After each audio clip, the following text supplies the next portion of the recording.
Chapter 4. Life. Commune with your soul within, and consider how wonderfully you are created. Meditate long upon your nature, contemplate the powers you possess, consider your needs and desires. Thus you will find the proper path through life and a sure guide to direct your footsteps. As the union of heat and tinder produces fire, so does the union of soul and body produce life in man. Nothing is constant in life except wisdom. Nothing is constant except knowledge and skill. Life ebbs and flows as the tide does, and the fortunes of men wax and wane as the moon. The rich become poor, and the poor become rich. The powerful become weak, and the weak become powerful. Where the stream flowed yesteryear is now dust, and the cooling waters have moved elsewhere. The lakes of last season have joined the wilderness, and the dikes have become pits. Fortune smiles upon the improvident, and misfortune smites the worthy. Men are born handsome or ugly, rich or poor. They inherit a life of ease or a life of struggle. Here is the wisdom. Accept the nature of things as they are, for as such they accord with the plans of God and are under the law. But accept them not with resignation, as an affliction to be borne, but as a challenge to contest. Man must rise to meet life or be overwhelmed. This too is the law. When the road seems long and the load heavy, remember that the stout-hearted runner carries the greatest burden. There is no constant state of life. All is movement and change. Therefore, it is well to build the structure of your life on a foundation of things which are not easily removed. These are wisdom, skill, knowledge, which one possesses cannot be taken away, as can hoarded gold and cherished chattels in the ebb and flow of life's fortune. Gold and silver are uneatable stones, but wisdom is the food of the gods. Skill and knowledge define the difference between the ox with the yoke and the plowman with the whip. Fear not the feelings which stir in the heart, for therein lie the greatest of life's treasures. Taste their honeyed bitterness, and though you are consumed as you consume, something will remain, which is yours forever. Life is matured and mellowed by the treasures which pain the heart, and without them the soul cannot develop. With some, life is generous, with others, niggardly. But whether you pass through the stages of life in a lowly or a high condition, your life will neither be wholly happy nor wholly miserable. Whether life is indulgent towards you or austere, whether it metes out reward or chastisement, remember that its dispensations are governed by an infinite wisdom, and the ordinances of the law, though incomprehensible, are just. Therefore, when life turns undue attention upon you, accept it not as a dumb creature, but say, "What have I done that this is my reward?" The dispensations of life and the course of events are such that prosperity will attend a good life and adversity a wicked one. Is this not proved by the normal course of the affairs of men? If not so provable, then the moral disease of the people is established. Travel the road of life according to your ability, and your foot will find its appointed place. Take time and consider every action. He who journeys leisurely journeys best, and the runner who hastens not unduly is he who reaches the goal. As the dew to the herb, as the honey to the bee, as the north wind to the raven, and the twilight to the owl, such is life to the spirit of man. Think not with the weakling that nothing is more precious, nor with the hermit that you should reject it. Think not too highly of it, nor consider it worthless. Love it not for itself or for what you can get out of it, but for what you can do with it. Forget not that life has but one purpose, one end, and one objective, and that this is the awakening of the souls of men. All things on earth conform to that end. Earth without its perplexities and problems, its struggles and strife, its inequalities and injustices, it would never develop the soul in a manner met for its destiny. This is the answer to the riddle of ages. If all were right on earth, there would be nothing for man to do. As it is, there is sufficient to occupy him throughout his generations. When man himself is perfect, its purpose will be fulfilled, and then earth too will be perfect. Riches cannot buy life, nor can gold purchase back wasted hours. Therefore, employ the future that you have left to your greatest benefit. Lament not that you were born, or desire that life should depart. Life has a purpose. It has a meaning, even for one as miserable as you, and the law may not be set aside. Whatever your state, and however lowly the circumstances to which you have fallen, you still have the power for good in your right hand and the power for evil in your left. Would the fish rise to the bait if it knew the hook were hidden therein? Or would the lion step on the pit if it saw the stake below? No, neither would man wish to live were the soul to perish with the body. Neither would a just God have created him, and the true God, if he be anything, is just. Life is yours. That you requested it not is of small consideration, for the choice was not with you. Therefore accept with good grace which has been allotted to you, deriving from it whatever benefits it may bestow. The benefits are great, and were they readily apparent, life would be accepted with due gratitude and endured, whatever its afflictions with resigned anticipation. Life, if so lived, would be futile and its purpose confounded. Therefore, only by dire efforts can man come to know the everlastingness of his soul. The law decrees that man shall never be assured of his immortality. Life must be lived from the beginning to the end. Run the race easily, for the course is long, and the runner who runs the race best is he who conserves his strength in the early lapse. Be not disturbed or overwhelmed when misfortune accompanies your passage along the way. Be not dispirited when the pace is hard, or faint before the obstacles. Accept the challenge of adversity with high spirits. For as the flame is to wax and the furnace to copper, so is adversity to the soul. Every sorrowful blow that falls upon the soul is a tempering hammer. The metal that suffers the fires of the furnace longest is the finest in quality.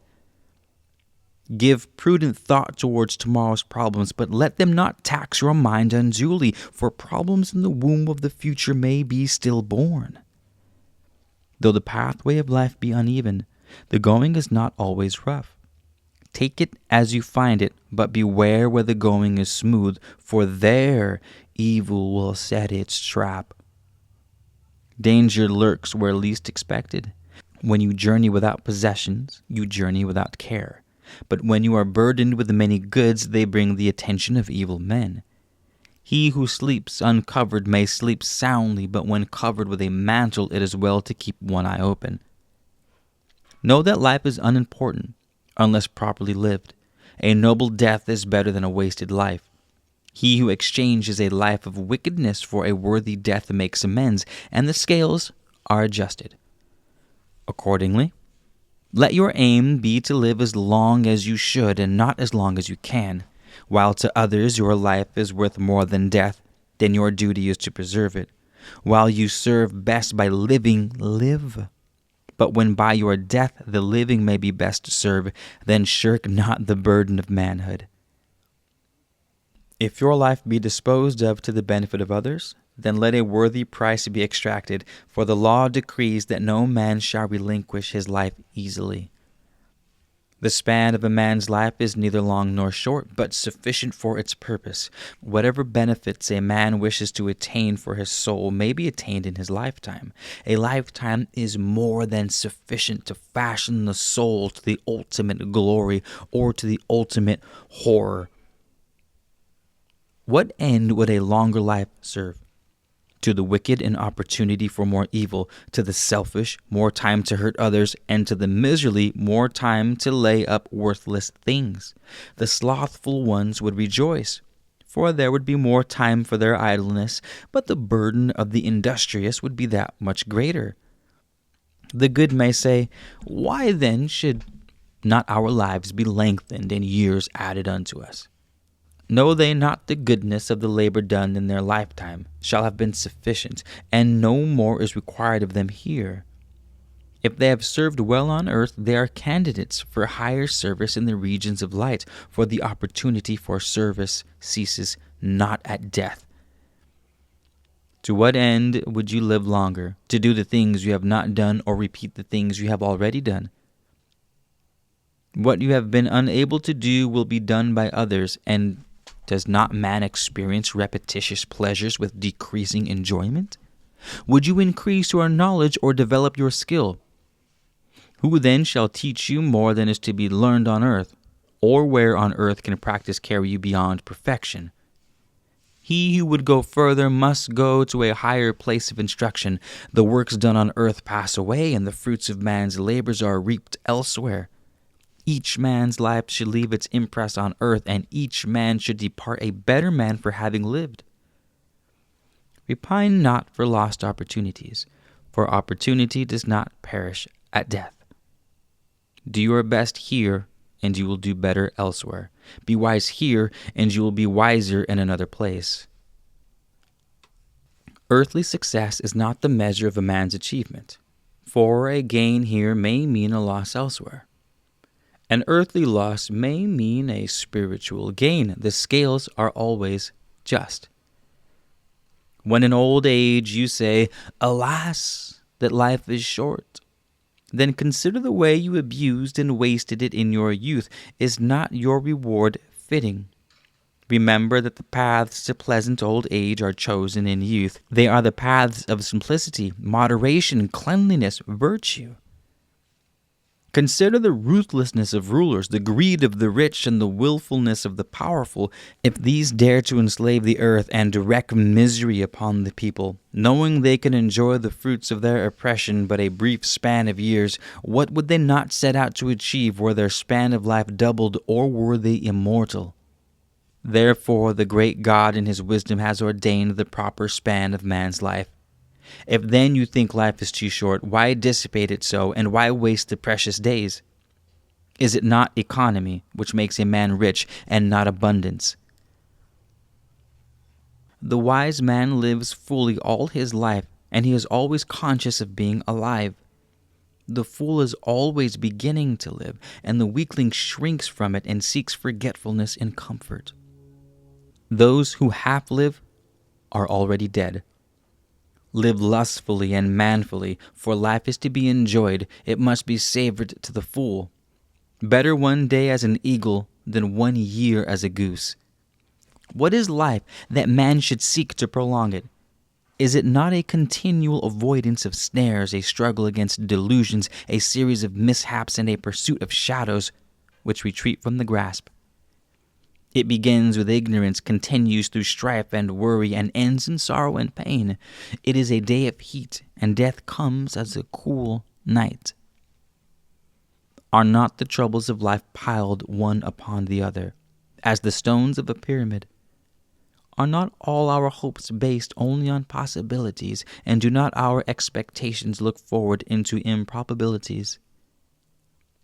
Fools fear as men and hope as gods. Bounded by mortal restrictions, they desire the achievements of immortality, but everlasting life is the reward of those who live good earthly lives, without the inducement of immortality. Therefore the prize is never revealed, and life maintains man in a state of doubt and perplexity.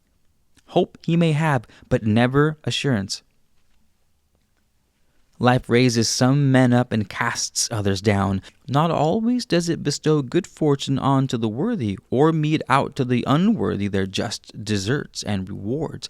It raises men up to test them, and likewise casts them down.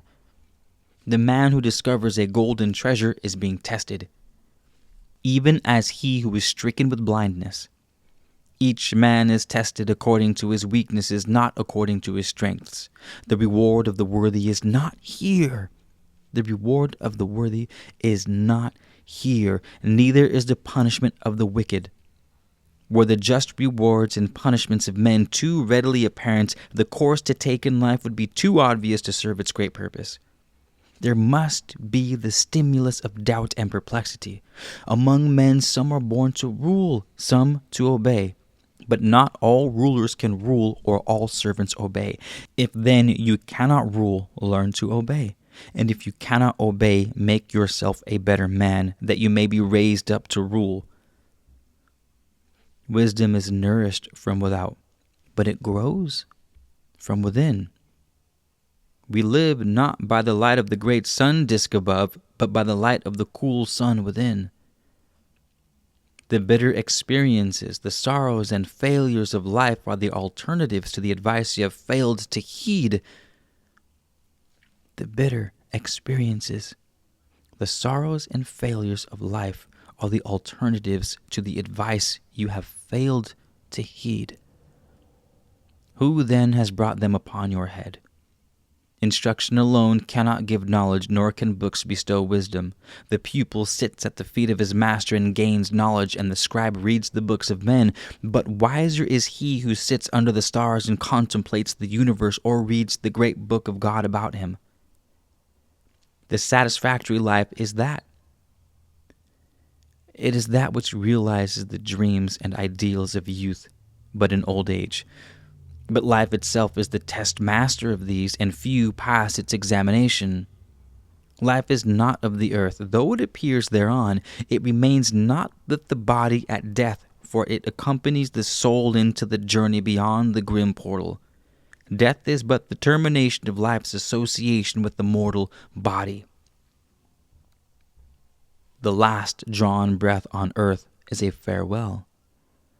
Life passes from earth through the portal of death into the existence beyond. Therefore, it is said that the life of man is everlastingly indestructible. Life alone exists in both spheres, but life on earth is inconsistent. Life is a dancing girl. Okay, that does it for this chapter. This is an excerpt of Book 6 of the Kolbrin Bible, the Book of Morals and Precepts.